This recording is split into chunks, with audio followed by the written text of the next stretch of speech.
Kompetensi inti KI 1. Menghargai dan menghayati ajaran agama yang dianutnya.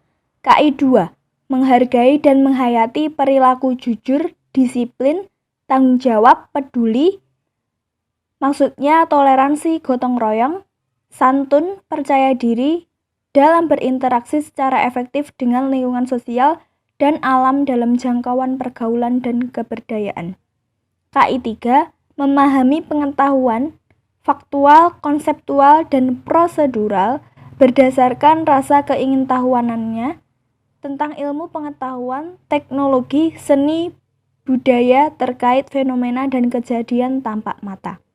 KI 4.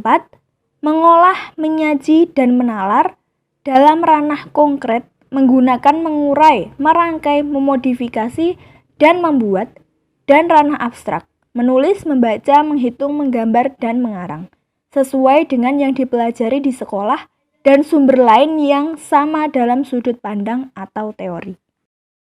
Kompetensi dasar 3.1. Memahami ketentuan hukum bacaan lam dan ro dalam Quran Surat Al-Humazah dan Quran Surat At-Takasur dan surat lain dalam Al-Quran. 4.1. Mendemonstrasikan hukum bacaan lam dan ro dalam Quran Surat Al-Humazah dan Quran Surat At-Takasur dan surat lain dalam Al-Quran.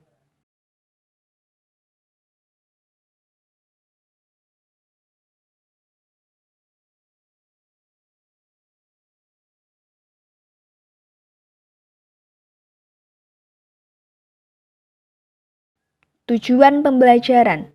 Setelah mempelajari bacaan Al-Quran dengan tajwid, peserta didik mampu 1. Menyebutkan pengertian hukum bacaan lam dan ro dengan benar. 2. Menjelaskan ciri-ciri hukum bacaan lam dan ro dengan tepat. 3. Mendeskripsikan cara membunyikan hukum bacaan lam dan ro dengan tepat. 4. Mengidentifikasi hukum bacaan lam dan ro dengan benar. 5.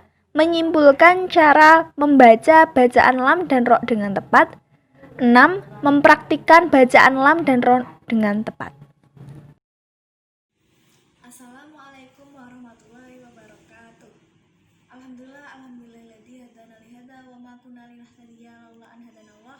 Laqad ja'at rusulu rabbina bil haqq wa nudu an tilkumul jannatu allati uristumuha bima kuntum ta'malun. Asyhadu an la ilaha illallah wa asyhadu anna Muhammadan abduhu wa rasuluh sallallahu alaihi wasallam wa ala alihi wa ashabihi amma ba'du.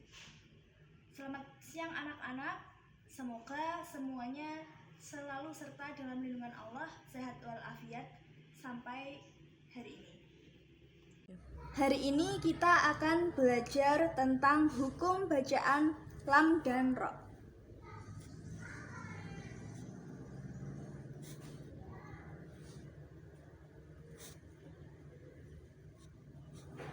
Nah, adapun hukum bacaan lam itu terdiri dari dua, yaitu lam jalalah tafkhim dan lam jalalah tarkik.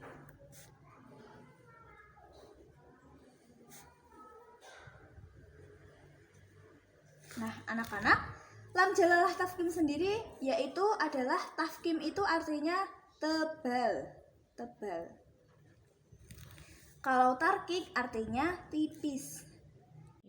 Nah, anak-anak, yang pertama yaitu lam jalalah tafkhim. Nah, lam jalalah tafkhim sendiri yaitu adalah apabila ada huruf lam yang terdapat dalam lafadz jalalah Allah yang sebelumnya ada huruf yang difathahkan atau didomahkan, maka dibaca tebal. Contohnya yaitu ma'allah, warahmatullah.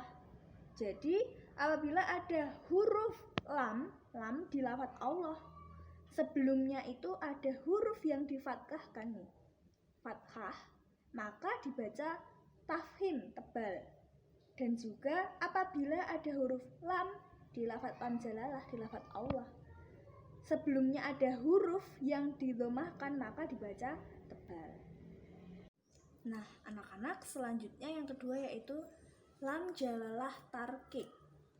Lam jalalah tarqiq yaitu apabila ada huruf lam yang terdapat pada lafadz jalalah, lafadz Allah, yang sebelumnya terdapat huruf yang berharokat kasroh.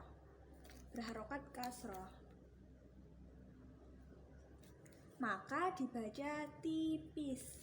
Sebagaimana contoh yaitu Bismillah, fi Rasulillah. Bismillah yaitu di sini huruf mimnya berharokat kasroh bertemu dengan lafadz jalalah, maka dibaca tipis. Bismillah, fi Rasulillah. Rasulillah nih, lamnya kan harokat kasroh bertemu dengan lafadz jalalah, maka dibaca tarqiq atau tipis. Nah, selanjutnya anak-anak, yang kedua setelah kita mempelajari hukum bacaan lam, kita akan mempelajari hukum bacaan ro. Nah, ro itu terdapat dibagi menjadi dua, tafkhim dan tarqiq. Yang pertama kita akan mempelajari ro tafkhim. Ro tafkhim adalah ro yang dibaca tebal. Adapun ro tafkhim sendiri itu memiliki syarat-syarat sebagai berikut. Yang pertama, ro harus berharokat fathah atau fathatain. Sebagaimana contoh, robbukum juga naron. Nah, di sini ro-nya berharokat fathah dan di lafadz naron ro-nya berharokat fathatain. Maka dibaca tafhim atau tebal. Yang kedua, selanjutnya yang memiliki syarat di dalam ro tafkhim itu ada ro yang berharokat domah atau domahtain. Sebagaimana contoh akbaru, nurun. Di lafadz akbaru ini ro-nya berharokat domah dan di lafadz nurun ro-nya berharokat domahtain. Maka dibaca tafkhim. Yang selanjutnya anak-anak, yang termasuk ro tafkhim yang memiliki syarat-syarat sebagai ro tafkhim itu ada ro yang berharokat sukun, sebelumnya ada huruf yang di fathah atau di domah. Jadi sebelum ro itu ada huruf yang di fathah, sebelum ro ada huruf yang didomahkan. Contohnya tarmihim, mursalin. Nah, sebelum ro sukun itu ada huruf yang difathahkan. Sebelum ro sukun ada huruf yang didomahkan. Maka keduanya dibaca tebal. Yang selanjutnya yaitu ada ro yang berharokat sukun, sebelumnya ada huruf yang dikasrohkan, tetapi kasrohnya tidak asli. Sebagaimana contoh irji'i, irkabi. Nah, huruf ro sukun itu sebelumnya ada huruf yang dikasrohkan, namun ini kasrohnya tidak asli. Irkabi sama seperti yang irji'i. Maka keduanya dibaca tebal atau tafkhim. Yang terakhir yang memenuhi syarat dalam ro tafkhim yaitu ada ro sukun yang sebelumnya ada huruf yang dikasroh, tetapi setelah ro sukun ada huruf isti'la yang tidak dikasroh. Adapun huruf isti'la-nya yaitu shad, dod, to, bo, kha, ghain, dan qaf. Ini contohnya yaitu qirtasun, mirsodun. Nah, di sini ada ro sukun, sebelumnya ada huruf yang dikasrohkan, setelahnya ada huruf isti'la yang tidak dikasroh. Nah, to-nya ini difathahkan. Kemudian ada huruf ro sukun, sebelumnya ada huruf yang dikasrohkan, setelahnya ada huruf isti'la yang difathahkan, maka dibaca tebal. Nah anak-anak, yang kedua yaitu ada ro tarkik. Ro tarkik sendiri itu ro yang dibaca tipis. Nah, ro dibaca tipis apabila ro itu memenuhi syarat sebagai berikut. Yang pertama, jika ro berharokat kasroh atau kasroh ten. Ro berharokat kasroh atau kasroh ten. Contohnya, min syarri. Nah, di sini ro-nya berharokat kasroh, maka dibaca syarri, tipis. Yang kedua ada lafi khusrin. Ro-nya di sini berharokat kasroh ten, maka dibaca tarkik. Yang kedua, jika ro sukun sebelumnya ada huruf yang dikasrohkan dan setelahnya ada huruf yang bukan huruf isti'la, yang seperti tadi yaitu huruf isti'la ada shad, dhad, ta, dha, kha, ghain dan qaf. Nah, contohnya yaitu mirfaqon, mubasysyira. Mirfaqon di sini sebelum ro sukun terdapat huruf yang dikasrohkan dan setelahnya bukan huruf isti'la. Fa itu bukan huruf isti'la. Dan juga sama seperti sebelumnya. Yang ketiga, yang termasuk ro tarkik itu jika ro diwakofkan dan huruf sebelumnya yaitu ya. Jadi ya terus setelahnya ada ro yang diwakofkan. Seperti contoh sami'un basirun, sami'un basir. Jadi ada ro yang diwakofkan, yang terakhir di akhir ayat atau diwakofkan. Sebelumnya ada huruf ya-nya. Jadi ro wakof sebelumnya ada huruf ya, maka dibaca tipis, sami'un basir. Yang selanjutnya yang termasuk ke dalam syarat ro tarkik yang dibaca tipis itu ada ro yang diwakafkan dan huruf sebelumnya berharokat kasroh. Wala nasir.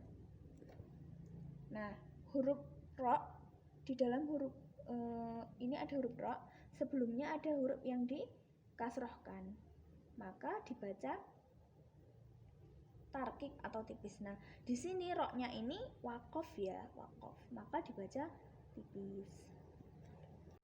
Nah, anak-anak, yang terakhir yaitu ro yang bernama jawazul wajihain. Nah, selain ro tafkim dan ro tarkik tadi, ada ro yang bernama jawazul wajihain. Nah, ini hukum bacaan ini, ro ini boleh dibaca tipis atau tebal. Nah, huruf ro boleh dibaca tebal, tafkim, atau tipis yaitu tarkik jika ro sukun sebelumnya terdapat huruf yang berharokat kasroh. Setelah ro sukun itu terdapat huruf isti'la yang dikasrohkan. Nah, seperti ini gambarannya. Ada huruf yang dikasrohkan, kemudian ada ro sukun, kemudian ada huruf isti'la yang dikasrohkan. Contohnya min irdihi. Nah, di sini sebelum ro sukun itu ada huruf yang dikasrohkan, kemudian setelah ro sukun itu ada huruf bo. Bo ini termasuk huruf isti'la yang dikasrohkan. Maka ini contoh ini dapat dibaca tipis atau tebal, bisa tarkik ataupun tafkim. Seperti itu anak-anak. Nah, itu tadi yang dapat Ibu sampaikan. Apabila kurang jelas, Ibu mohon maafnya sebesar-besarnya. Nah, untuk tugas praktek kalian dicari dalam surat Al-Humazah, juga At-Takasur, dua hukum bacaan tadi yaitu lam dan ro, dibuat tugas, nanti dikumpulkan. Terima kasih untuk hari ini. Semoga apa yang Ibu ajarkan tadi bermanfaat, dan mohon maaf apabila banyak kesalahan yang Ibu sampaikan. Selamat siang anak-anak, semoga selalu berbahagia dan sehat selalu. Akhirul qouli hadza, wassalamualaikum warahmatullahi wabarakatuh.